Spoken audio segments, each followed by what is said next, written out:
Desde el principio de la humanidad siempre hemos tratado de formar una sociedad en la cual todos trabajemos en conjunto, y es por ello que siempre hemos tenido la capacidad y el funcionamiento de trabajar con diferentes modelos económicos y sociales, además de un aspecto político que interfiera dentro de ellos. Cabe resaltar que no todo el tiempo a lo largo de la historia ha sido siempre así. Hemos pasado por una serie de acontecimientos que nos hemos llevado a nuestra era, y por eso, antes de hablar de modelos económicos, debemos saber de dónde surgen y cómo fue su evolución a lo largo de nuestra historia como humanidad.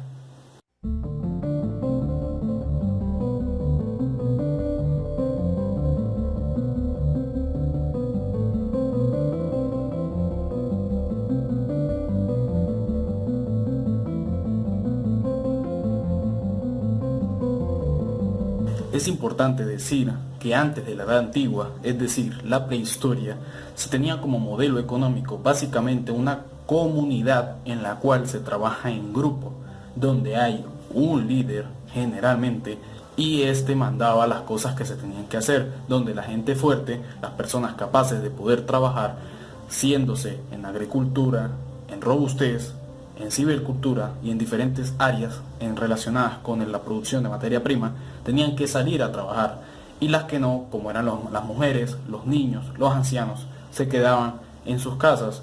Esto generalmente era un periodo desde la mañana hasta la tarde, donde aquellos hombres que salían a producir ciertas circunstancias con respecto a su ambiente llegaban a la casa con el pan, con el agua y sobre todo con una esperanza para seguir sobreviviendo.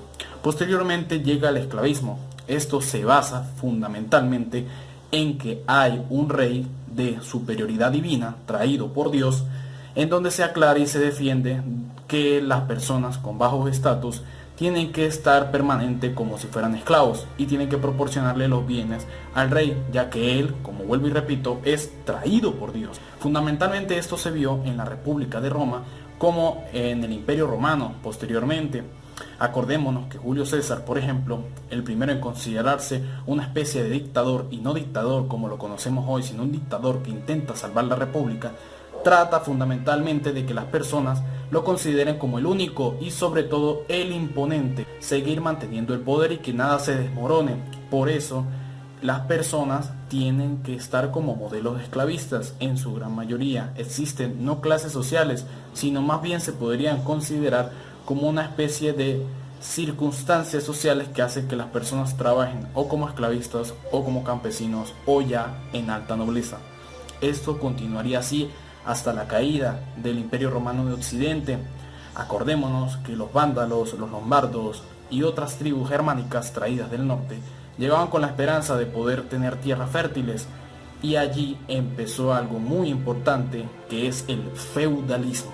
En cuestiones generales, el feudalismo es traído sobre todo debido a un modelo germánico en donde, implementándose con lo que ya había en la República, bueno, la República Romana, no podemos decir República Romana, ya era Imperio Romano de Occidente, había caído, y bueno, esto se entrelazó y así se formó el feudalismo. Una de las principales características del feudalismo es donde hay un rey que sigue teniendo una superioridad divina, pero ya no es esclavista, sino que hay una especie de siervos que le tienen que rendir cuentas a su rey o duque o conde o etcétera, como marqueses, principiados, entre otros. Los sirvientes generalmente vivían en burgos, en localidades de burgos. Estos eran las ciudades, con lo que posteriormente se iba a llamar como burgueses.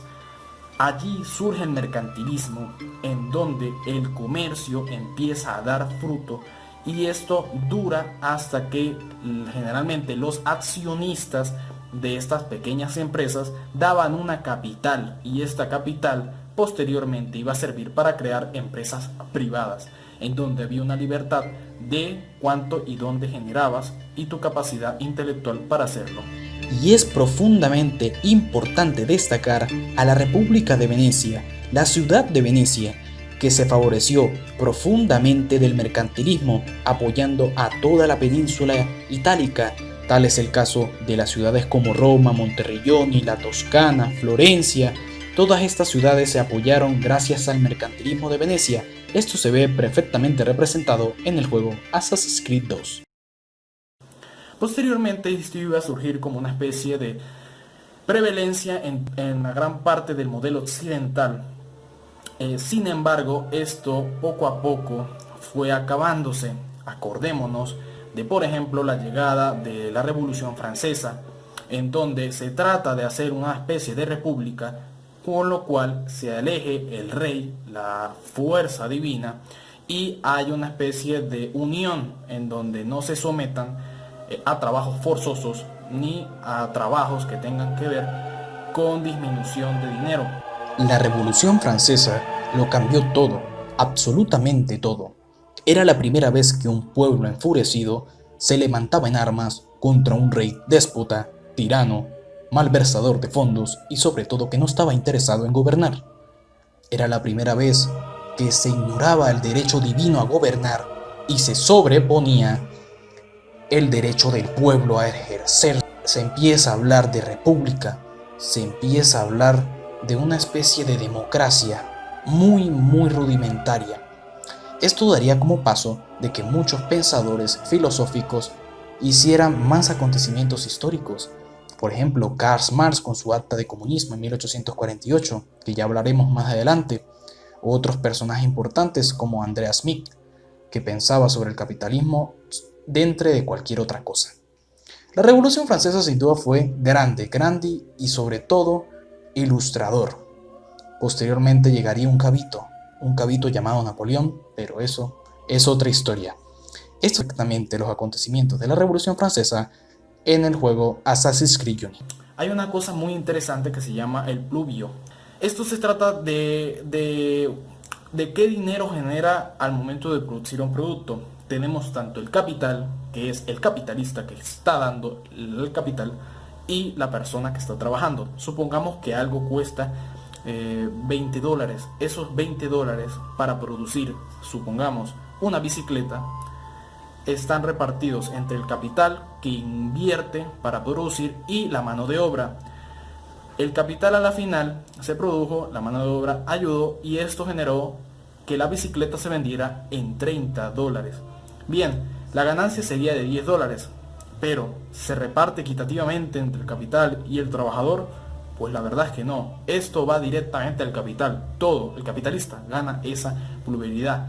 ¿Por qué? Porque básicamente el productor le está pagando a la persona que está trabajando de mano de obra, a las personas que están trabajando de mano de obra para poder trabajar. Ya tienen un sueldo en donde eso nunca va a bajar ni tampoco va a subir, a no ser de que hayan un cambio de las leyes o funcionalidades de dentro del gobierno.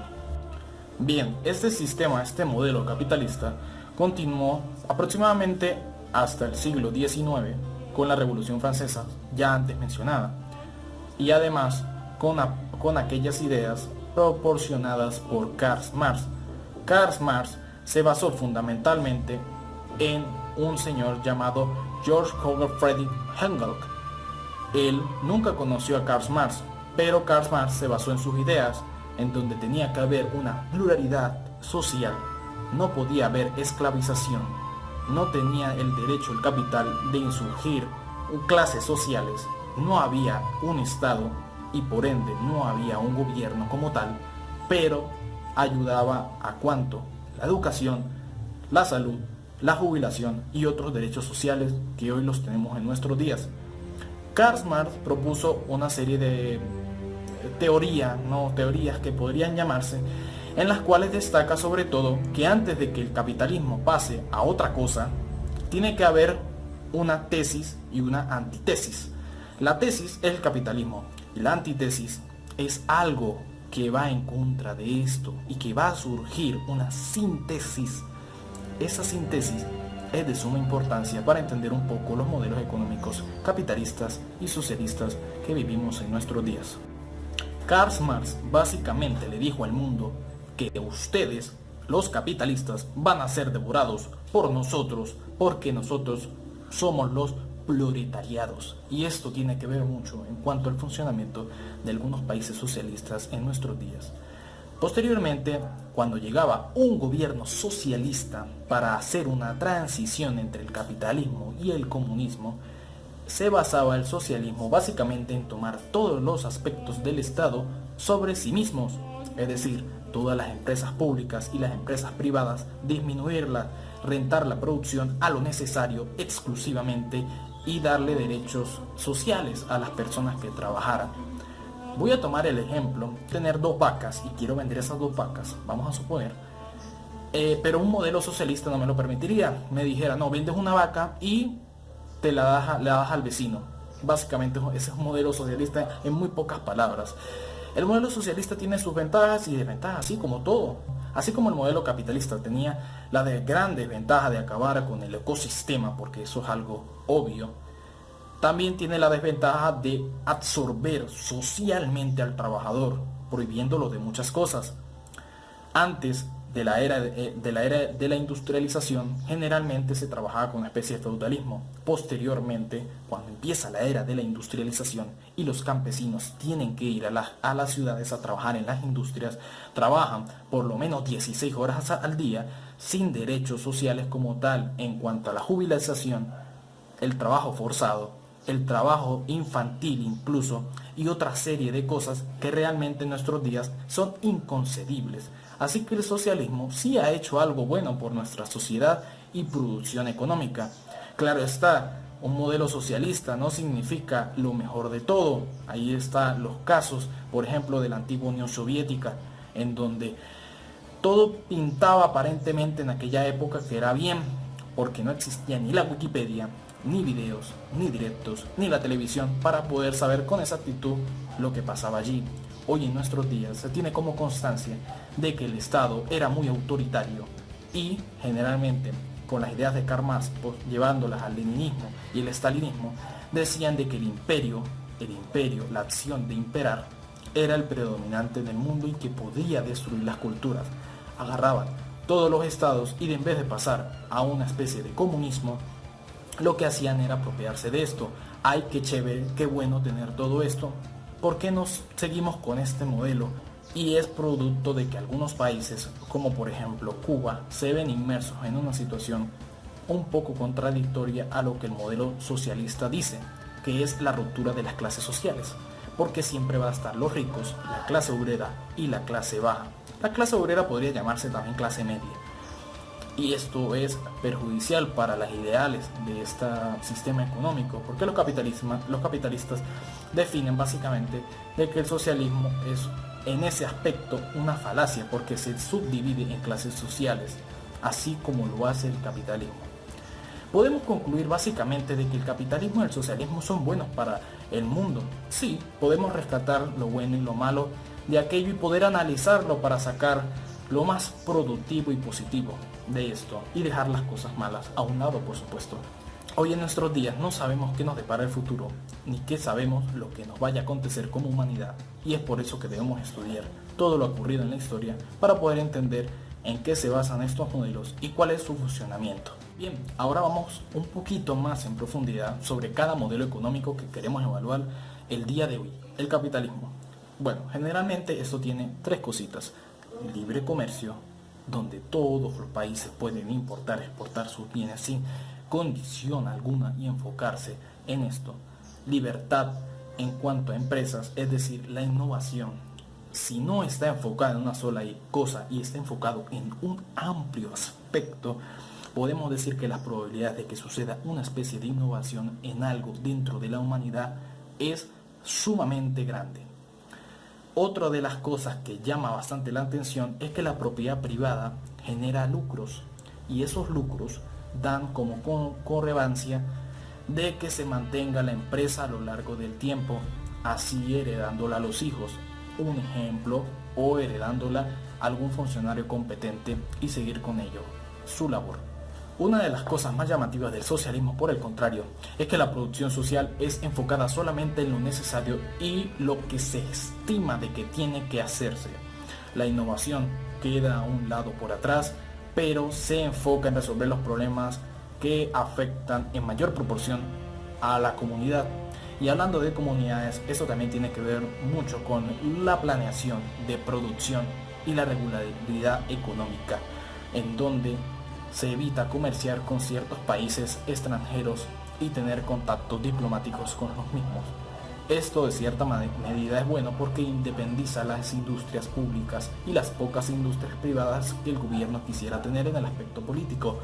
Sin embargo, una ausencia en absoluto de una comunicación extranjera con otros países conlleva una desgracia total, porque como humanidad se tiene que trabajar en grupo, y si no se hace, hay el fallo absoluto.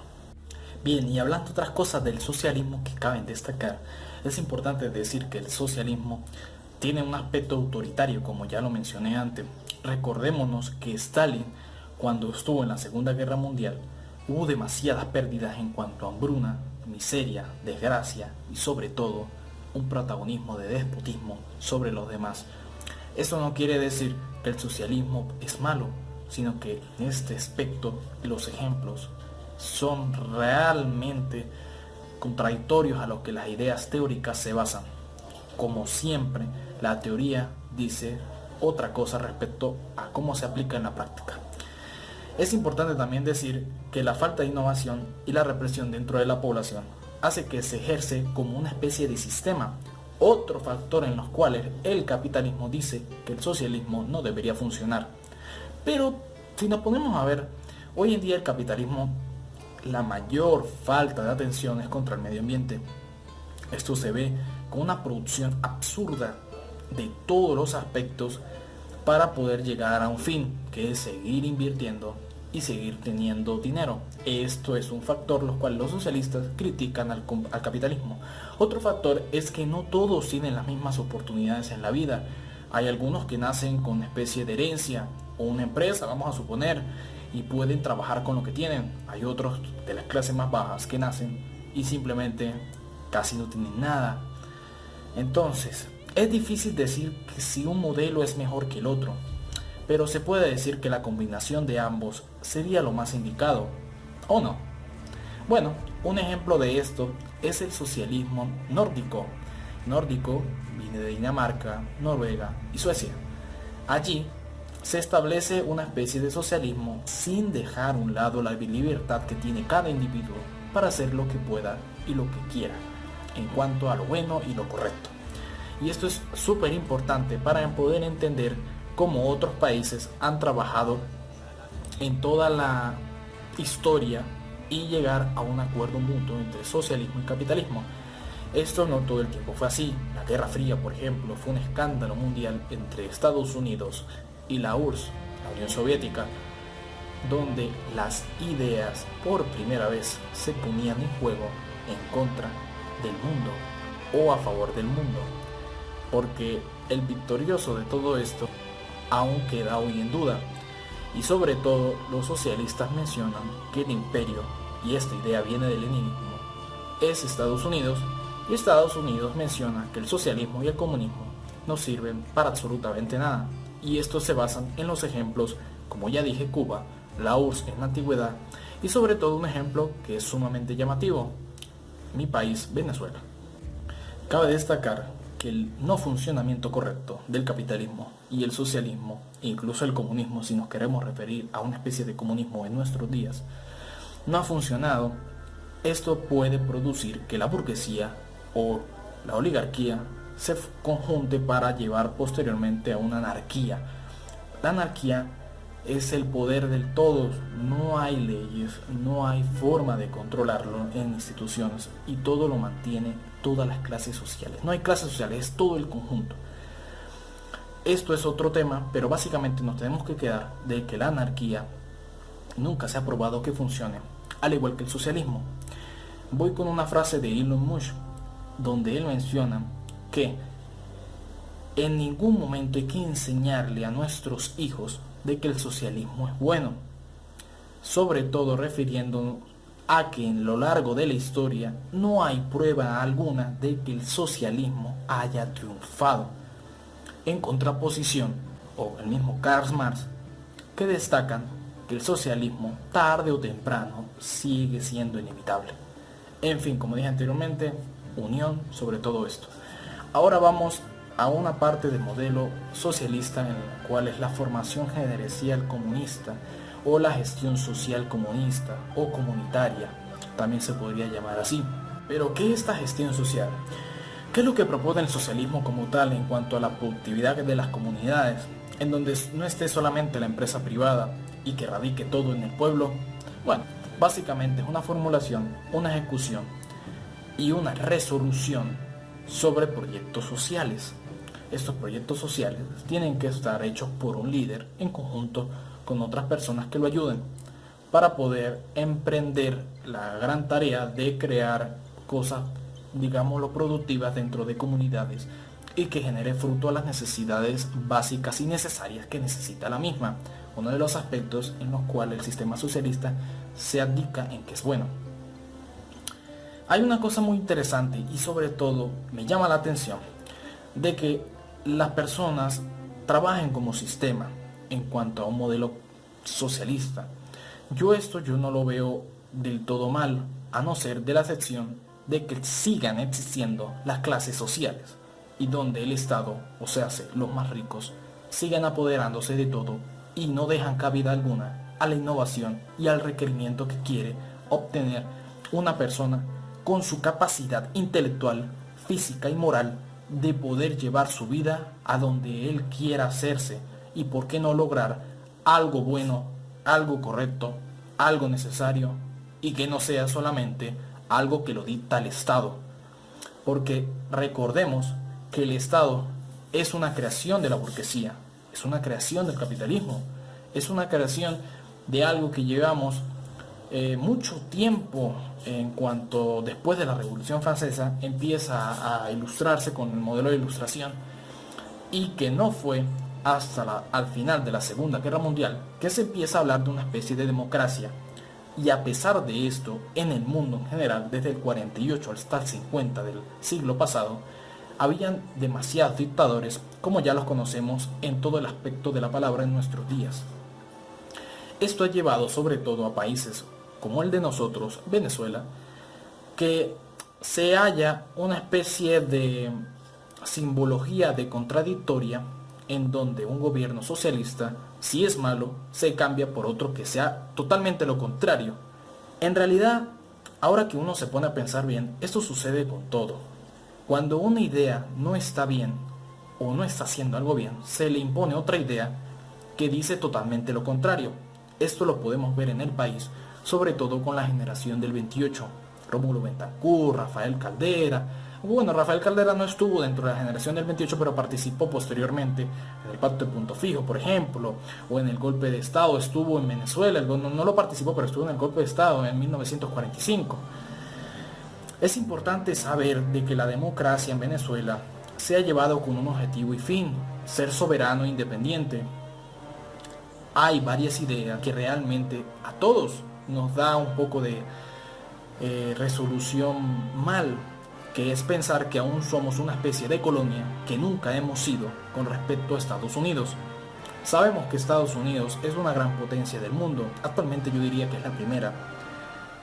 Lamentablemente no debemos pensar de que Estados Unidos es la culpa de todo. Hay que asimilar cierta culpabilidad dentro de la sociedad, la cultura y sobre todo el estado del gobierno. Como por ejemplo hoy los jóvenes atacan al gobierno diciendo con ideas de que tienen que ser más conservadoras, menos liberales y sobre todo más capitalistas. Y esto lo veremos siempre, siempre ha sido así. Cuando tú tienes una idea y te pones a otra, suceden cosas un poquito contradictorias. En fin, la gestión social es una manera de que las comunidades trabajen en todos los aspectos. Por ejemplo, tenemos la misión del CLA, la negra opolitana, y bueno, si es que lo dije perfecto, y otras misiones aún más que ha tratado de implementar el socialismo, dejando a un lado lo que sería lo anteriormente mencionado y dando prioridad a las necesidades básicas y productivas que tiene una nación. Jurisdicción, sobre todo en derechos que tienen los seres humanos para trabajar las 8 horas al día, tener vacaciones, tener jubilación. Estos derechos que vemos en nuestros días, y no solamente estado en Venezuela, a lo largo de la historia siempre ha cambiado y siempre será así. En fin, eso es una pequeña reflexión para dar a entender de que ningún modelo económico en realidad sirve para ser negativo o positivo. En ambos aspectos debemos decir de que no todo es blanco ni todo es negro. Debemos aprender de los errores y sobre todo no volverlos a cometer, y más aún en un país que vive una situación complicada, política, social y económicamente. Así que sin nada más que decir, gracias por verme.